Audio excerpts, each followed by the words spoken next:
Hello, and welcome to Nuvation Bio's third quarter 2025 financial result and corporate update call. Today's call is being recorded, and a replay will be available. All participants are currently in a listen-only mode. A brief question-and-answer session will follow the prepared remarks. Now, I'd like to turn the call over to J.R. DeVita, Executive Director of Corporate Development and Investor Relations at Nuvation Bio. Please go ahead. Thank you, and good afternoon, everyone. Welcome to the Nuvation Bio third quarter 2025 earnings conference call. Earlier today, we released financial results for the quarter ending September 30th, 2025, and provided a business update.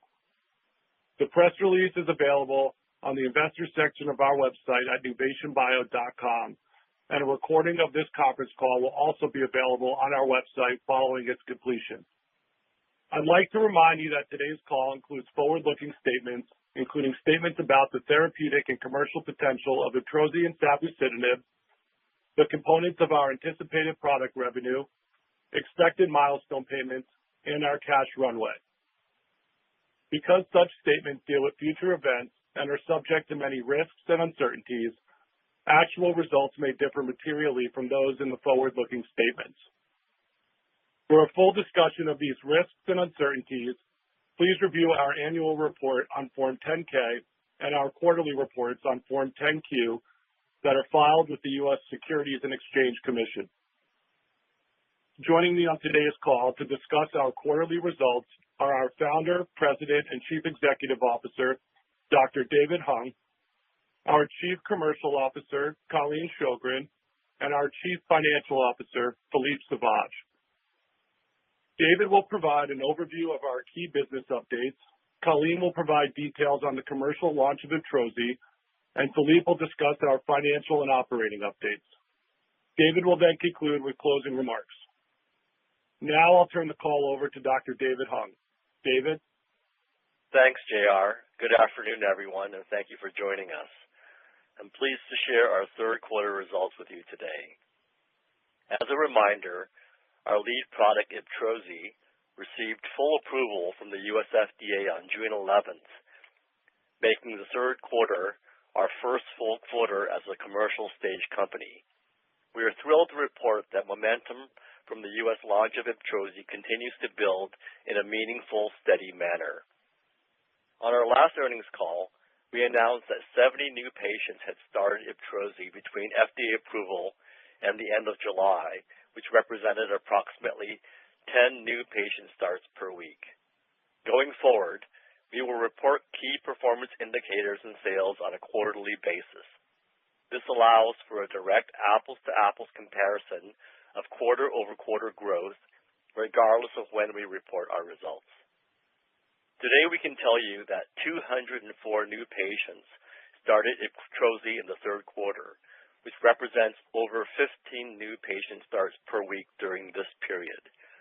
We are seeing and hearing strong physician appreciation and support for the durable efficacy, robust intracranial activity, and excellent tolerability profile we've discussed previously.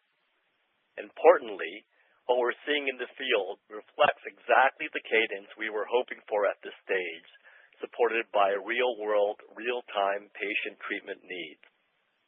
While rare disease launches are always complex, we are quite encouraged by the number of patients we have been able to help with IBTROZI at this point in our launch. To put our performance in context, repotrectinib, or Augtyro, was approved by the FDA on November 15th, 2023. Per retrospective IQVIA data, just 34 new patients started Augtyro during its first 3 full months after approval. While we realize IQVIA does not capture all patients that start therapy, this represents less than 3 new patient starts per week from December 2023 to the end of February 2024.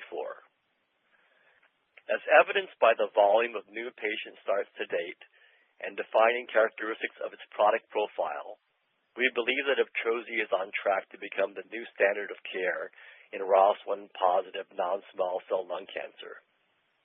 This sentiment is already reflected in the practicing physician community, as evidenced by a recent article published last month in Cure Today by Dr. Jeffrey Liu, one of the most prominent KOLs in the ROS1 lung cancer space, on the data we recently presented at the 2025 World Conference on Lung Cancer, or WCLC.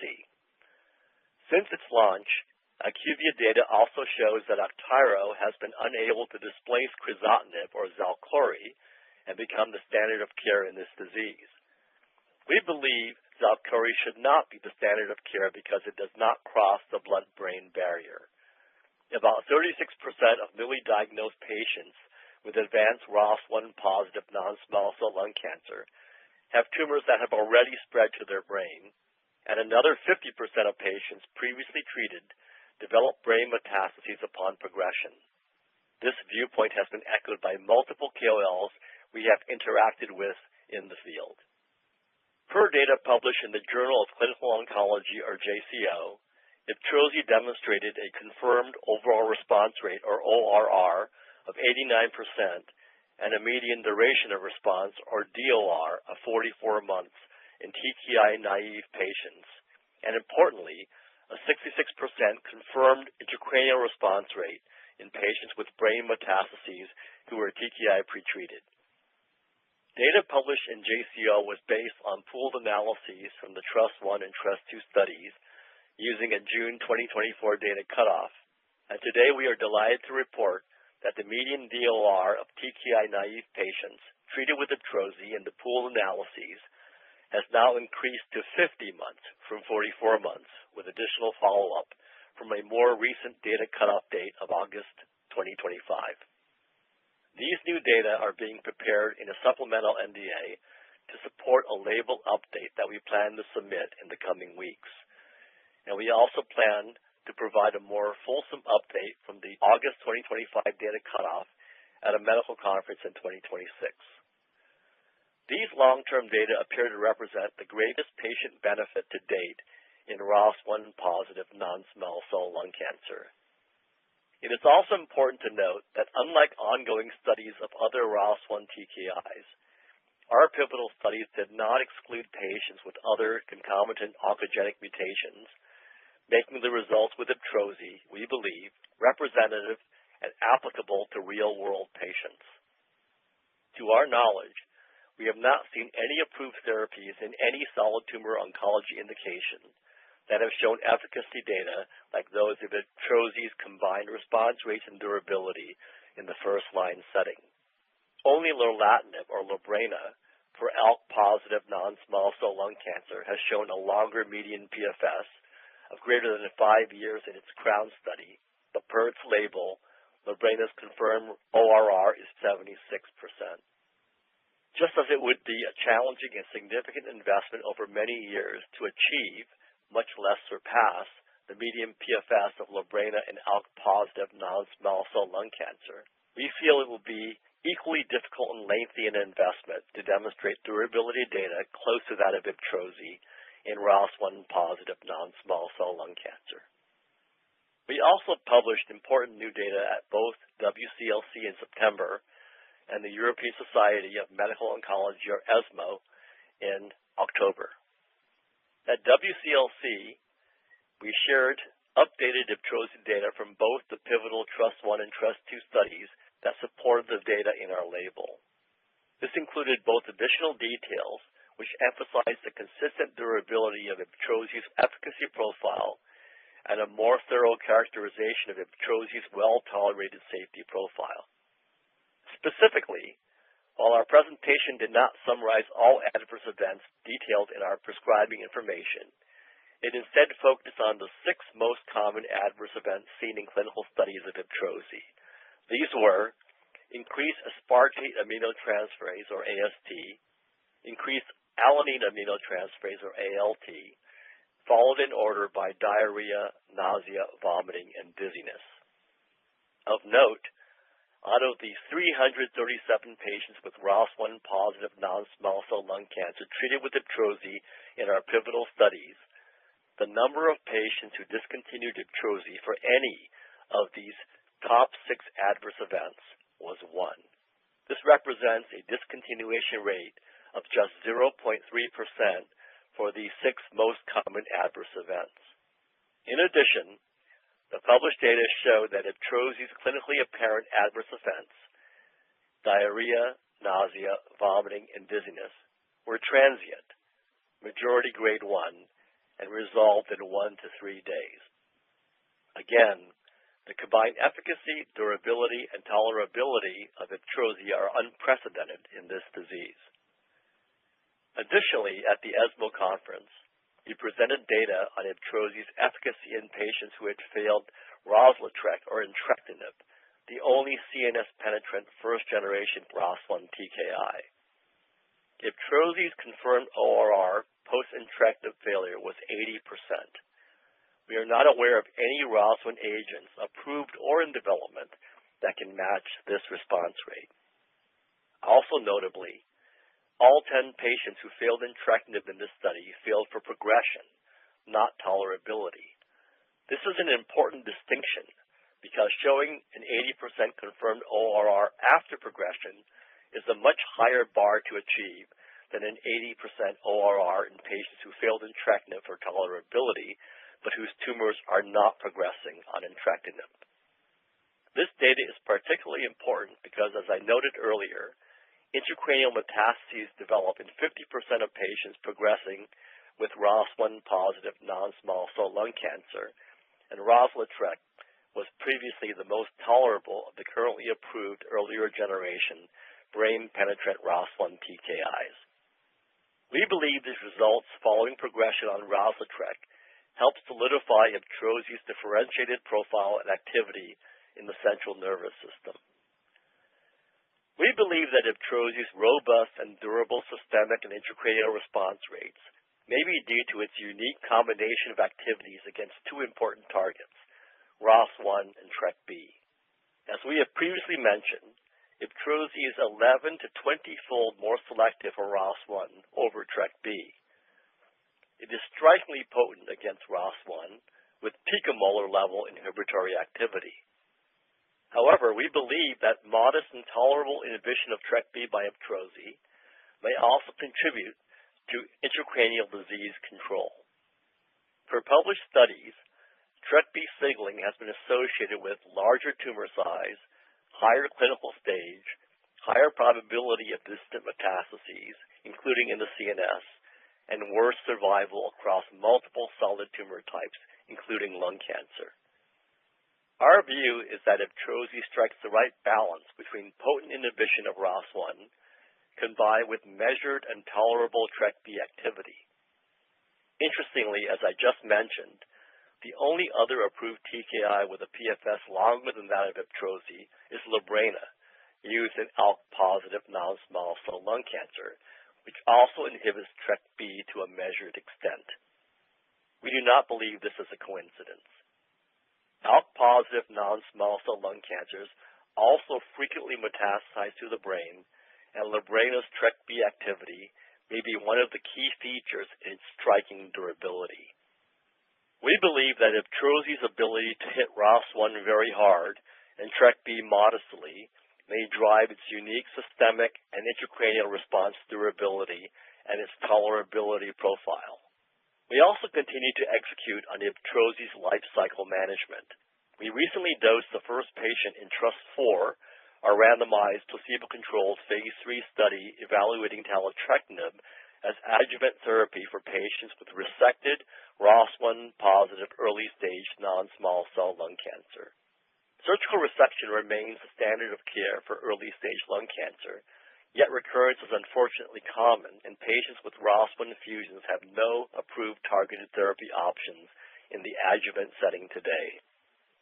TRUST-4 is designed to address this gap, building on the proven efficacy and safety profile of IBTROZI in advanced disease with the goal of delaying or preventing disease recurrence after surgery. We are the first approved ROS1 therapy to initiate a clinical trial in the adjuvant setting, providing an important opportunity to address a key unmet need for patients. The fact that we and the dedicated investigators participating in our adjuvant study believe IBTROZI's safety profile is well tolerated to the point that we can help patients earlier in the disease is a particularly positive reflection of this program. Finally, in partnership with Nippon Kayaku, we were pleased to receive regulatory approval of IBTROZI in Japan, further expanding access to patients with ROS1-positive non-small cell lung cancer outside the U.S.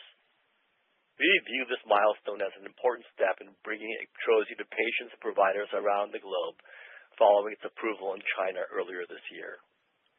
In short, we believe our launch performance, the latest updates reconfirming IBTROZI's efficacy and tolerability profile, and the additional development and regulatory achievements all show why IBTROZI is poised to be the new standard of care for patients with ROS1-positive non-small cell lung cancer. We also made important progress on the rest of our pipeline. Allow me to turn briefly to safusidenib. Safusidenib is a mutant IDH1 inhibitor being developed for diffuse IDH1 mutant glioma, a devastating brain cancer for which there are very few treatment options available today. Each year, there are approximately 2,400 new cases of IDH1 mutant glioma in the U.S., split almost evenly between low grade, including grade 2, and high grade, including grades 3 and 4. An important difference from ROS1-positive non-small cell lung cancer is that patients newly diagnosed with low-grade and high-grade IDH mutant glioma live approximately 10 to 15 and 3 to 7 years respectively. Therefore, patients may benefit from an approved therapy for many years, and as a result, the market opportunity is materially larger. The only treatment option available for patients with IDH1 mutant glioma is vorasidenib, which was approved by the U.S. FDA in August 2024 for only grade 2 patients. In its pivotal INDIGO study, which again included only grade 2 patients with non-enhancing disease, vorasidenib demonstrated a median PFS of 27.7 months and an ORR of 11%. Strikingly, the launch of vorasidenib has greatly surpassed analysts' expectations by approximately 20-fold. For background, vorasidenib is commercialized by Servier, a private company who acquired the program from Agios. Although Servier does not report sales of vorasidenib, they can be gleaned from the royalties received and reported by Royalty Pharma, who in May 2024 paid Agios $905 million for a 15% royalty on net sales of vorasidenib in the U.S.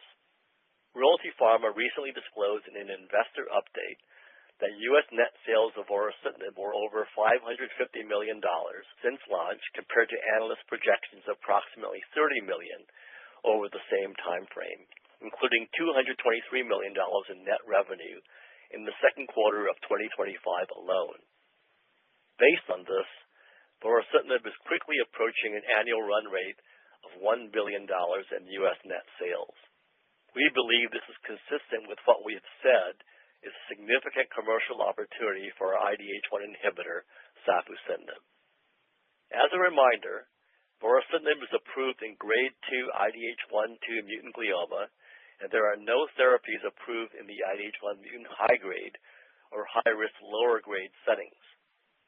While we acknowledge the complexity of cross-trial comparison, in a clinical study run by our partner Daiichi Sankyo, safusidenib showed an ORR of 33% in patients with recurrent low-grade IDH1 mutant glioma, which is 3 times the ORR vorasidenib showed in its pivotal INDIGO study.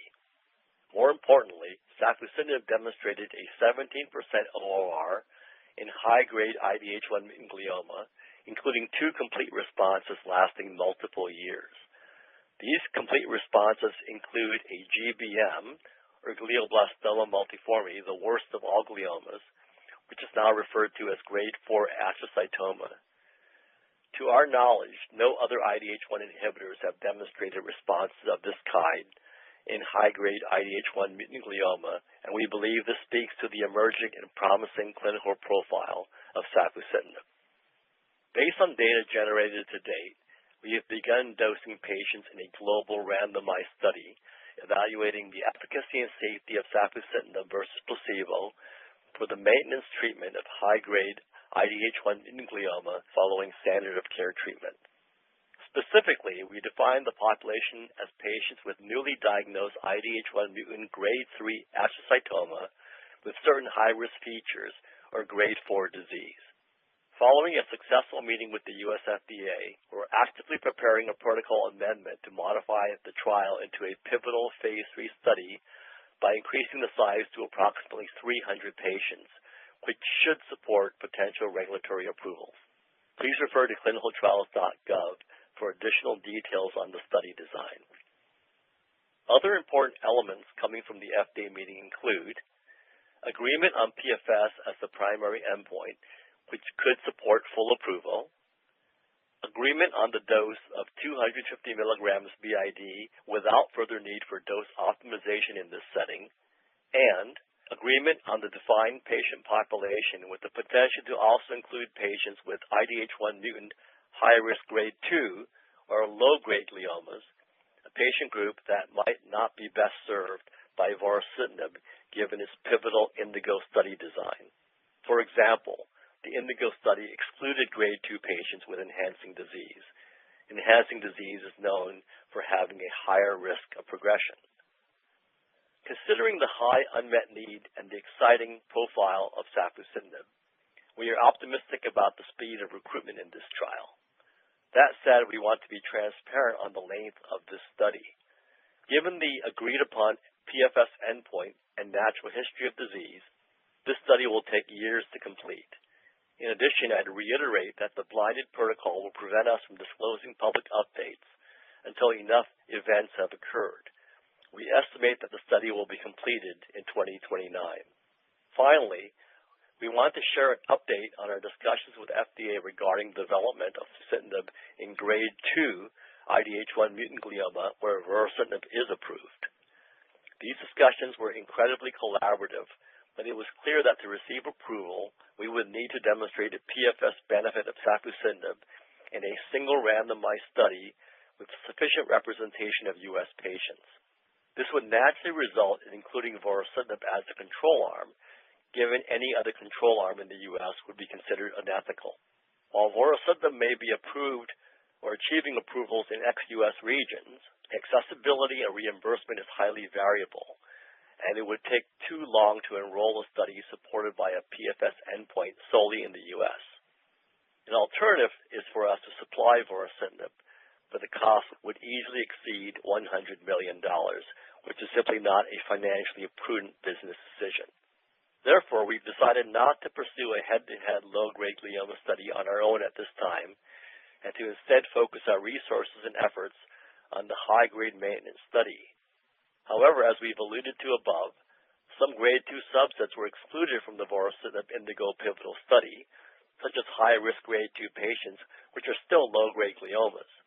We will therefore likely enroll grade 2 or low-grade subsets with high-risk features, which still represents an unmet need with no approved therapy.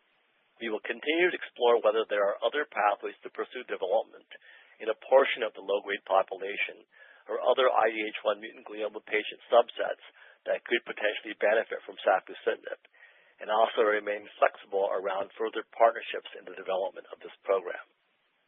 Lastly, NUV-1511 is the first clinical candidate from our drug-drug conjugate, or DDC platform, and represents a new modality in targeted cancer therapy.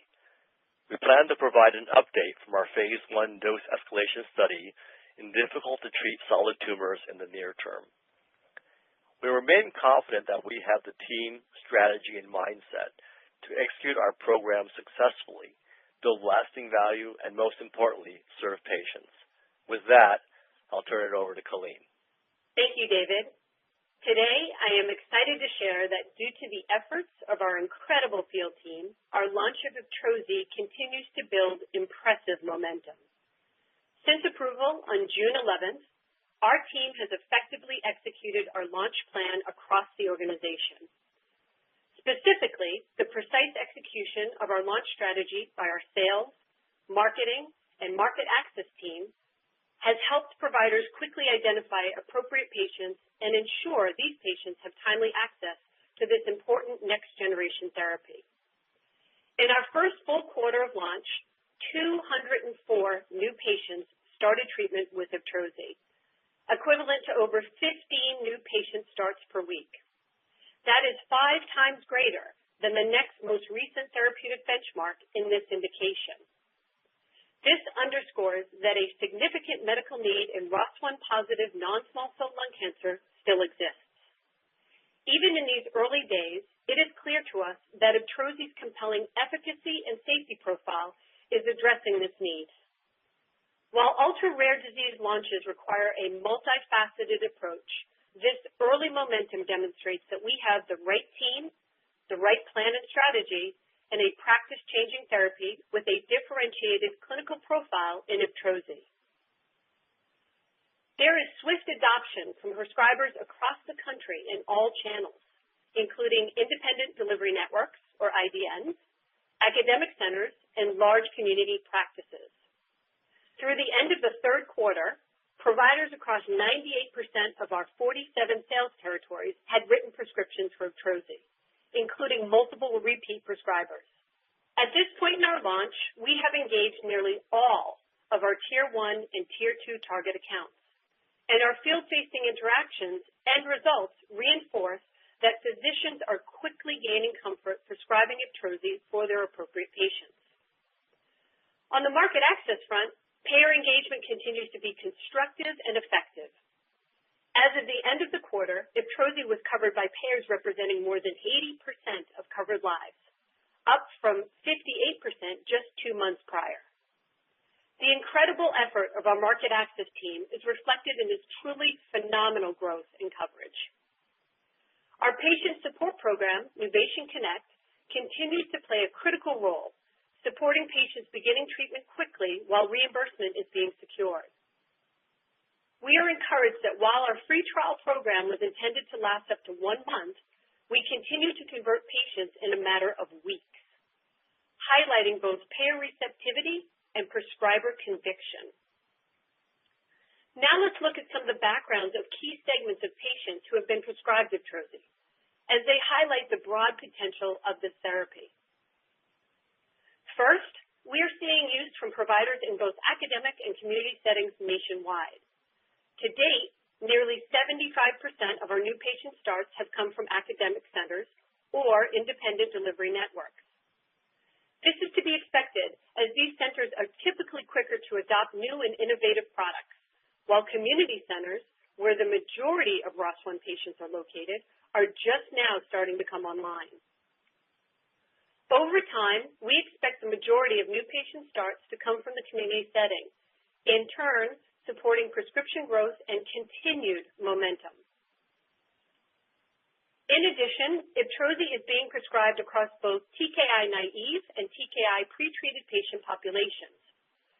We have limited visibility into the characteristics of all patients on our therapy, but we do have insight into patients that come through our support program, Nuvation Connect. And our data shows encouraging signs that the percentage of TKI-naive patients prescribed IBTROZI is increasing. We were expecting a higher proportion of TKI pretreated patients to make up the majority of new patients at launch, but the greatest opportunity for long-term patient impact and treatment with IBTROZI remains in the first-line setting, which is further bolstered by the latest data cut providing for a 50-month median duration of response, based on pooled data from TRUST-I and TRUST-II studies. In the second-line setting, consistent with what we reported on our last earnings call, we continue to see switches from all 3 of the other therapies approved for this indication. Reasons for this have included disease progression, toxicity, brain penetrance, or HCP preference. In addition, multiple key opinion leaders have shared that IBTROZI's efficacy profile, specifically the prolonged durability in TKI-naive patients, is best in class, and they have elected to switch their TKI pretreated patients as a result, even if they had not progressed or had toxicity issues. Since launch, we are learning that IBTROZI's clinical efficacy profile is resonating strongly with physicians, and they also appreciate that IBTROZI's safety profile is well-defined, manageable, and most importantly, allows patients the possibility to remain on therapy for years and stay ahead of their disease. Looking ahead, we are focused on deepening adoption in the U.S. and continuing to raise awareness of the importance of oncogenic driver testing. Today, DNA-based testing identifies roughly 3,000 advanced ROS1 positive non-small cell lung cancer patients annually in the U.S. And as the field shifts towards RNA-based testing, which publications suggest may detect approximately 30% more ROS1 fusion, the annual addressable population could potentially expand to roughly 4,000 patients in the U.S. alone.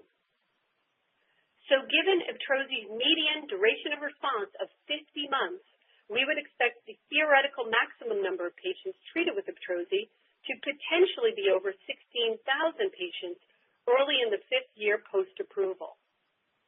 IBTROZI's unprecedented durability in ROS1 positive non-small cell lung cancer turns a small incidence population into a substantial prevalence population, generating an opportunity to help a much larger patient population than we had previously articulated.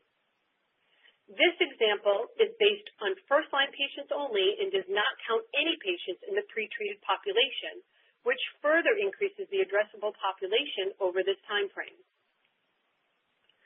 As David noted, we recently initiated the TRUST-4 study to evaluate IBTROZI as an adjuvant therapy for patients with resected ROS1 positive early-stage non-small cell lung cancer. From my standpoint, this is important for 3 reasons. First, thoracic thought leaders have encouraged us to pursue approval in earlier stage non-small cell lung cancer. This speaks to the efficacy and, importantly, the safety profile of IBTROZI, as taking a medicine for many years requires that it be tolerable. Second, potential approval in the adjuvant setting can further expand the number of patients we can support with IBTROZI. And third, success in this study can solidify IBTROZI as the leader in ROS1 positive non-small cell lung cancer, as we are the only company to have pursued an adjuvant study in the ROS1 patient population. To give you an example in this field, I would point you to osimertinib, or Tagrisso, in EGFR positive non-small cell lung cancer. Following its approval in the adjuvant setting, there was an exponential increase in prescriptions of the medicine. In fact, it became one of the most widely prescribed lung cancer treatments globally. Finally, I want to highlight the efforts of our remarkable field team. Their deep experience in rare disease and dedication to oncology, coupled with IBTROZI's outstanding efficacy and safety profile, have led to the fastest ROS1 launch in history. We believe this early adoption of IBTROZI supports our conviction that it is quickly emerging as the new standard of care in ROS1 positive non-small cell lung cancer, delivering meaningful benefit for patients. Now I'll turn it over to Philippe. Thanks, Colleen, and good afternoon, everyone. For detailed first quarter 2025 financials, please refer to our earnings press release, which is available on our website. Now, let's go over some important highlights from the quarter. We are so proud that it is our first full quarter reporting as a commercial stage company, and I'm pleased to inform you that in the third quarter, we generated $13.1 million in total revenue, which includes $7.7 million in net product revenue from IBTROZI. While there was some channel stocking at the start of the launch, growth is now purely driven by treating new patients with IBTROZI, as our limited distribution model keeps inventory proportionally in line with new levels of prescription. Today, stocking no longer makes up a material amount of our product revenue, and we expect that to be the case from here on out. This is important when comparing the launch of IBTROZI to other medicines on the market, where channel stocking and not new patient starts did make up a material part of revenue in the first few quarters post-approval. Lastly, while some patients have been enrolled in our free trial program, we will expect nearly all patients on this program to generate full commercial revenue in their second month on IBTROZI at the latest. Our approach to access has been extremely successful, with a very high level of coverage this soon post-approval.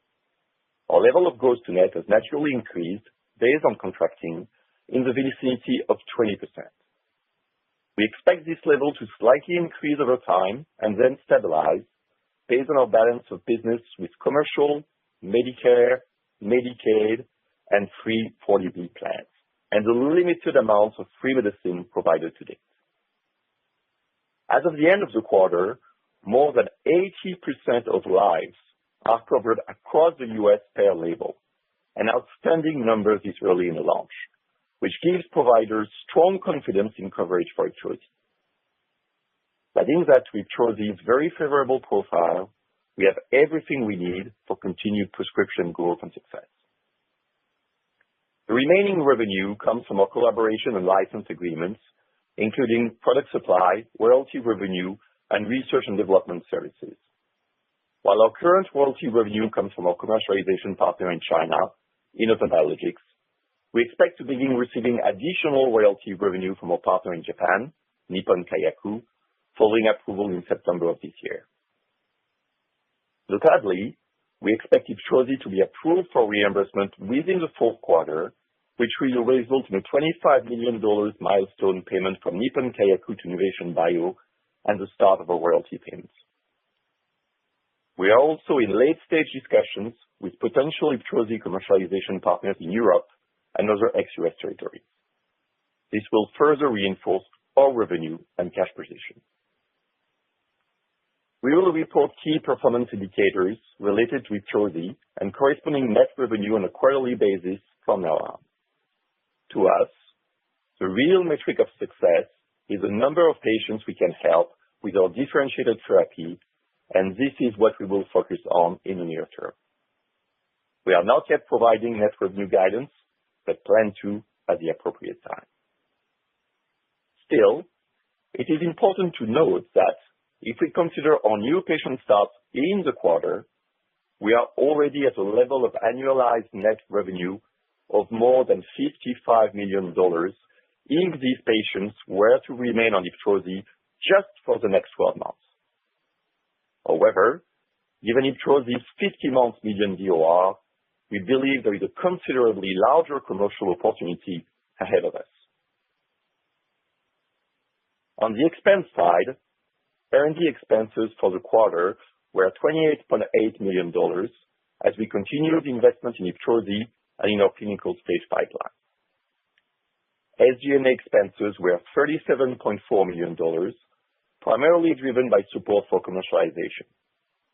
This includes personnel-related expenses tied to commercial operations, as well as strategic investments in medical education, payer engagement, patient support programs, and marketing.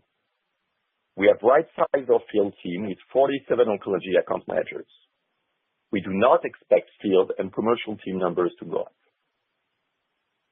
Turning to the balance sheet, we ended the quarter with $549 million in cash equivalents, and marketable securities. An additional $50 million is available to us under our term loan agreement with Sagard Healthcare Partners until June 30th, 2026. As we have stated previously, we believe our cash balance is sufficient to fund operations through profitability. Our previous projections included the cost of a head-to-head study of safusidenib against vorasidenib. After discussion with the FDA, we decided to not conduct this study and instead focus on executing a registration-enabling study in the high-grade IDH mutant glioma setting, while also including patients with high-risk, low-grade tumors. This was a prudent financial decision based on a careful evaluation of the cost and time needed to complete a fully powered head-to-head study to support U.S. approval and generates significant flexibility for us to allocate these saved funds elsewhere.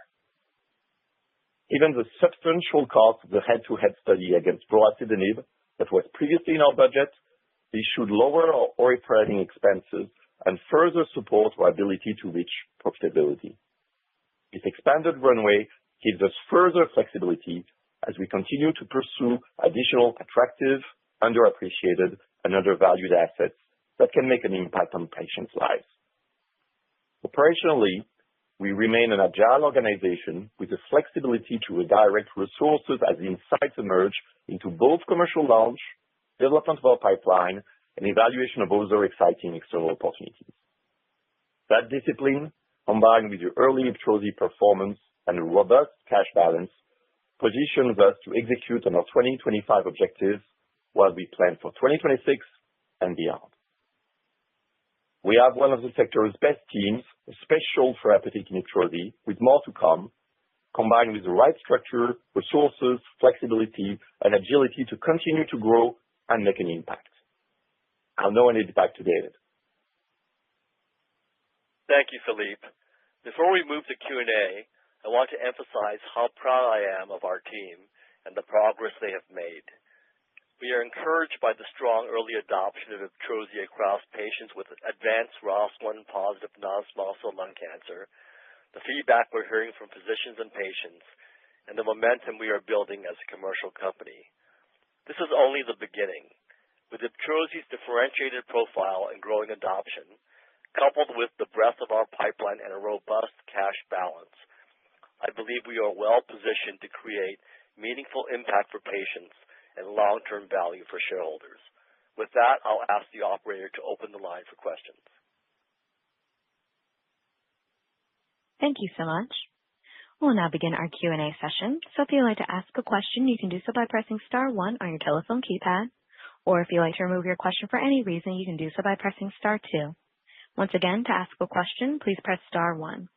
As a reminder, if you are using a speakerphone, please remember to pick up your handset before asking your question. Our first question comes from the line of Kaveri Pullman of Clear Street. Your line is now open.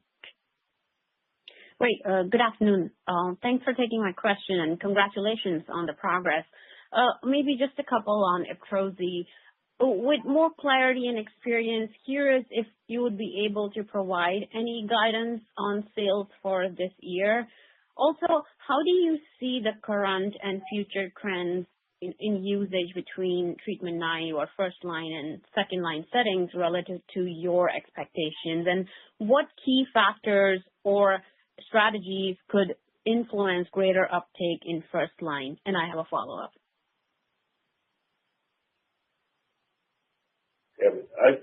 Hi, Kaveri. Thanks for listening to us.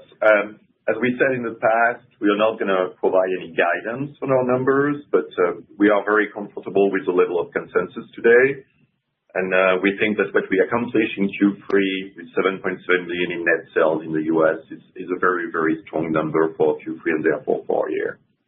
And Kaveri, to answer your second question, clearly we're seeing an uptake in all lines of patients, but because the PFS of patients in the second line is going to be shorter than the PFS in the first line, over time, as we get turnover of patients, we are going to see increasing proportion of first line patients.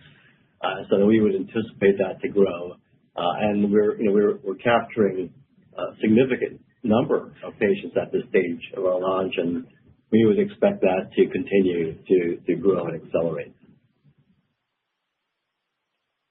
Got it. Thank you. And for expanded access program, first, can you tell us how many patients were on that program? And could you provide insight into overall impact and future direction of EAP and the fast access program or the free trial program?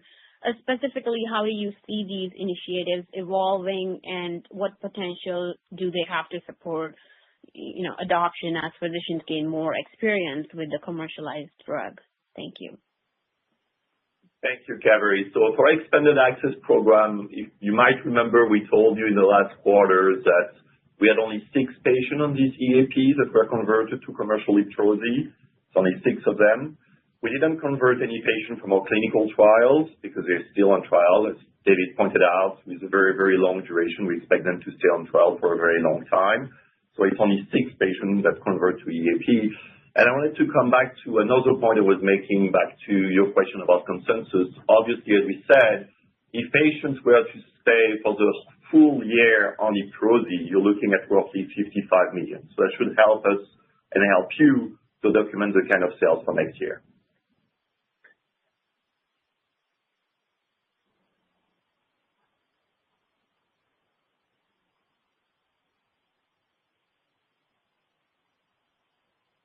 Thank you. Hello. Our next question comes from the line of Farzin Haque of Jefferies. Your line is now open.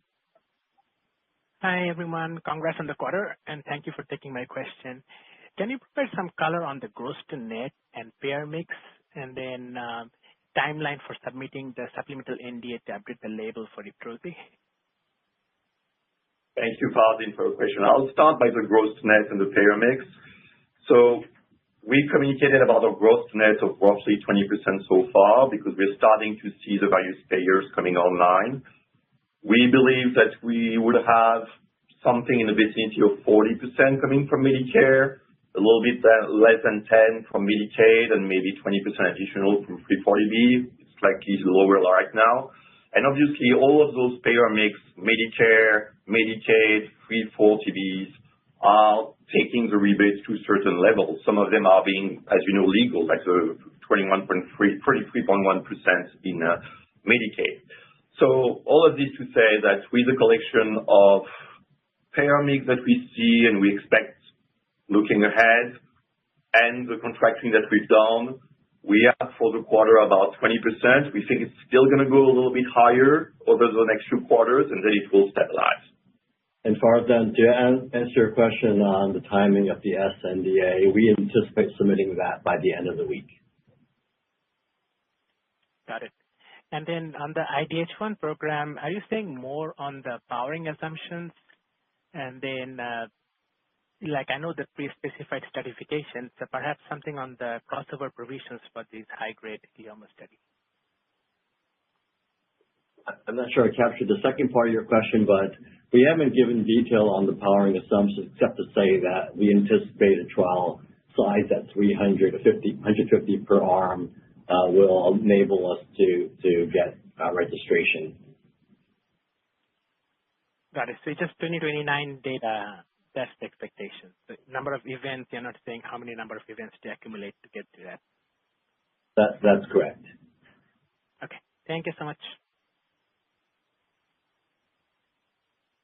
Thank you.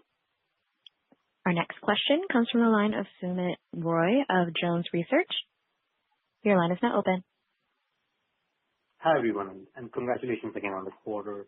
On the projection of so right now you are getting almost 15 patients every week, so 60 a month.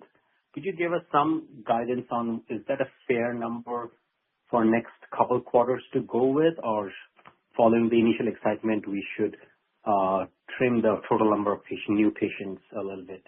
And any color on the TRX number or the refilling of the prescription, if you can provide.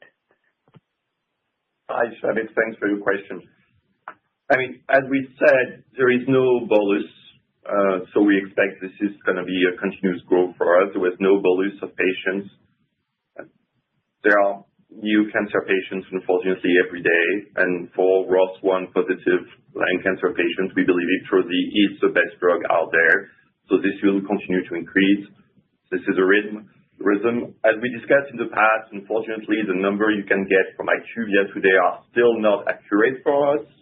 We expect this is going to get better probably in the next quarter, maybe sometime in February, March. That's what they told us. But today, obviously, you cannot get those numbers in a very good manner from IQVIA, which is why we're communicating about it.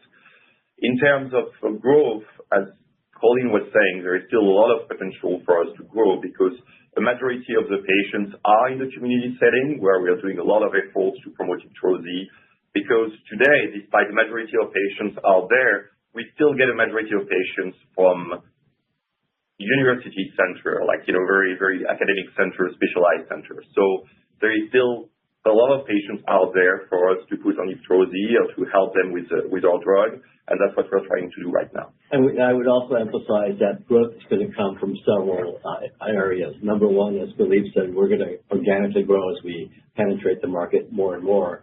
But also, we are making efforts to increase testing awareness, and I think that should also increase the commercial opportunity. But finally, as you know, given the durability of IBTROZI, after a year, the patients who continue on IBTROZI are going to start to get revenue stacking. So independent of new patients, just having patients past the 1 year mark continue to stack revenues, and with our median now DOR of 50 months, Now we're talking about stacking to the 5th year, not just the 4th year as we had previously discussed. So I think there are a number of avenues for growth. Got it. You mentioned briefly on the you are in the final stages for a European partnership. Is that something we should expect in fourth quarter, finalization of the deal? Any nature you are looking at, co-partnership, cost, revenue share, or is it going to be completely out-licensed, royalty-based with upfront payment? So we are in very advanced conversation, and honestly, we are very advanced in our conversation right now. So I would expect that we could give you all the details you need sometimes in Q4. Okay. And one last one, the Nippon, the $25 million milestone, is that something we should include in the fourth quarter or more in the first quarter? No, this is a fourth quarter event because this is not the approval from a regulatory perspective, but the reimbursement list. So this is imminent, considering the typical timeline to negotiate price in Japan. Great. Thank you again for taking all the questions. Congrats. Thank you. Our next question comes from the line of Leonid Timashev of RBC Capital Markets. Your line is now open. Hey, thanks for taking my questions. I wanted to drill down a little bit more on the first line versus second and later line use.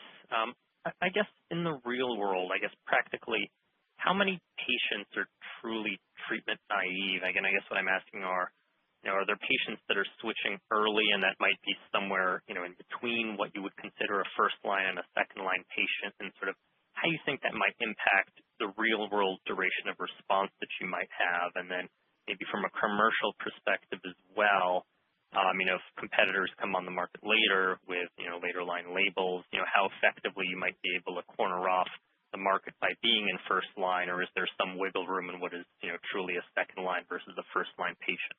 Thanks. So first of all, if you just look at DNA testing, based on DNA testing alone, there's an incidence of 3,000 new patients per year in the U.S. alone. By definition, a new diagnosis means they are treatment naive. So that's what's already out there. We would expect, given our data, that we would expect to become the treatment of choice for those patients. For the prevalence pool of ROS1 patients that are already out there who have been diagnosed in previous years and who have taken other therapies, other TKIs, as you've heard from Colleen, we're already seeing those patients being switched to Ibtrozi either for progression or for tolerability, and in some cases for nothing, just because our data are better. So we will eventually capture, we believe we will capture the vast majority of all TKI experienced patients, but as we, completely capture that pool, then we will continue to grow the market by new patients, which we think will be, if the standard of care just remains DNA testing, that would be 3,000 new patients here in the U.S. We think the standard of care is going to change to RNA testing, and that's going to go to about 4,000 new patients per year, and we would expect to capture the majority of that.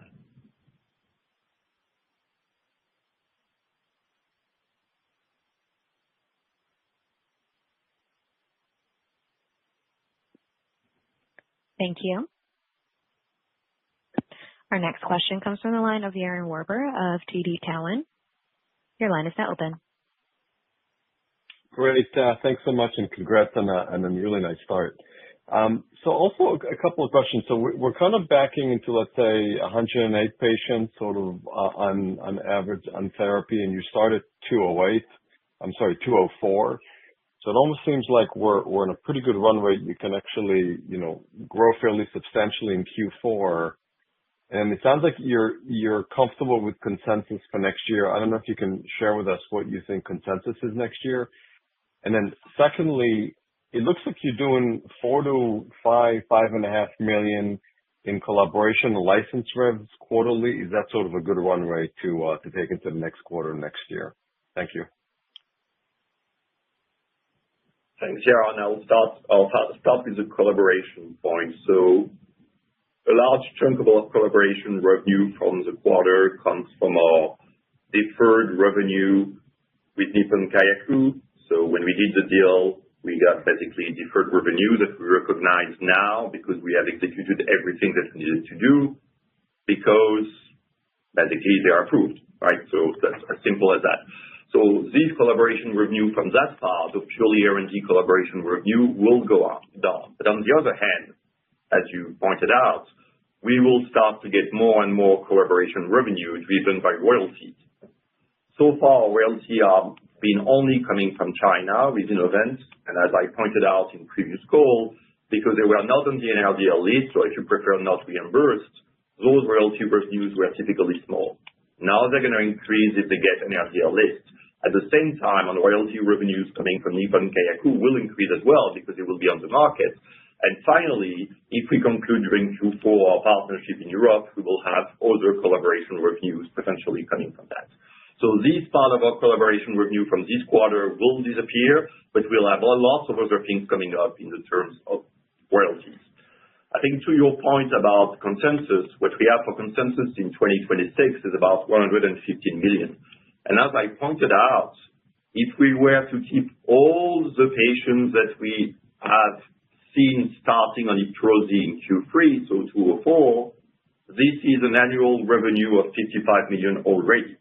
So considering a very, very long duration of response, that even typically our second-line patients will be on therapy for more than a year, the fact that our therapy is so tolerable that we don't believe that people will just go on this and then go to something else, all of this accumulates revenue for next year.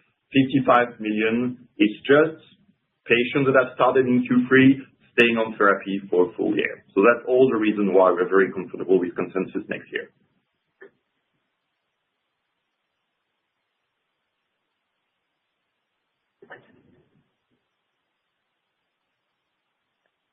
Thank you.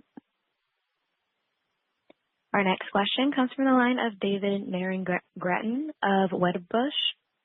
Your line is now open. Hey, thanks for taking the question. Just a couple from me. First off, as you know, there's a competitor around the corner who'll be filing for approval, and I was just wondering how you're preparing marketplace and your sales force for that. And then on the sales force also, is it fair to assume that your sales force and marketing efforts are fully built out at this point with incremental ads over the next year, or do you continue to plan on building out sales and marketing efforts? Thanks. So, David, I will respond to your first question by saying that there actually are no data from any drug, either approved or in development, that have been able to match our metrics. A 15-month DOR is unprecedented in the space. As I said, in the history of oncology, there's only one other drug that has a PFS or DOR that long, and that drug has a response rate that's 76%, you might recall. Our first-line response rate was 89%. So I would say that, we feel extremely confident. If you look at the rate of our launch, what we're capturing, we're capturing all lines of therapy, but we would anticipate by next year we will have captured a very sizable chunk of the second-line market, and next year there are no new competitors in the first-line setting. So our only competitors in the first-line setting will be agents that are not being currently actively promoted, and which we have data that I would just say there's really no match on any metric. Our sales force is built up. We don't anticipate any increase. Okay. Great. Thanks. Nice quarter, guys. Thank you. Our next question comes from the line of Sylvan Turkin of Citizens. Your line is now open. Yeah, thank you. And congrats also from me on the quarter. Just maybe to Colleen, what will be the added benefit of the marketing basically the day after you get the new label with this new long DOR that you're showing? And maybe could you characterize also today with these 15 new patients per week that you're adding. What is that in terms of market share versus the competitors that are approved out there right now? Thank you. Yeah, thanks for your question. Well, the new label gives you opportunity, as you know, to be in front of your healthcare providers again with new information. And it's just going to solidify the story of Ibtrozi and what we're hearing anecdotally from many of the HCPs already, and that really is becoming the new standard of care in these ROS1 positive patients. So for us, it just adds to the collection of positive data we already have in the efficacy and safety profile. But with such a durable response now, as David mentioned, we don't know of any other oral oncolytic in any space with this type of DOR. So it's just the opportunity to continue to make sure that the HCPs are updated on this data. It's really exciting for us, and it's great to have something new for the OAMs, the oncology account managers, to go in on. Secondly, you asked about market share, so I'm going to turn that to you, Philippe, for you to take that one. Yeah, it's difficult to compare market share right now for all the reason we said about the limitation of IQVIA. So this is something that over time will get better once we are really in a comparable basis with the other guys. What is clear is that when you look at our launch and our history of launch, we are doing much better and much faster than any other drug launch in that space. After just 3 complete months, again, 2 or 4 patients starting in 3 complete rounds, that's 5 or 6 times better than the latest launch in the space. So this is increasingly really the dominant player in terms of new patients. Great, thank you. And maybe one follow-up, if I may. On Nuvation, NUV1511, your drug-drug conjugate, the data that we expect by year-end, how insightful will that be? How needle-moving for the company, and what will you be able to tell us with that data? Thank you. And we'll just present the data we've accumulated to date in our clinical trial. Great, thanks. Thank you. There seem to be no questions waiting at this time, so I'll pass it back over to the management team for any closing or further remarks. I want to thank you all for dialing in. We really look forward to keeping you apprised of our progress, and we'll report again next quarter. Thanks so much. Thank you. That will conclude today's call. Thank you for your participation. You may now disconnect your line.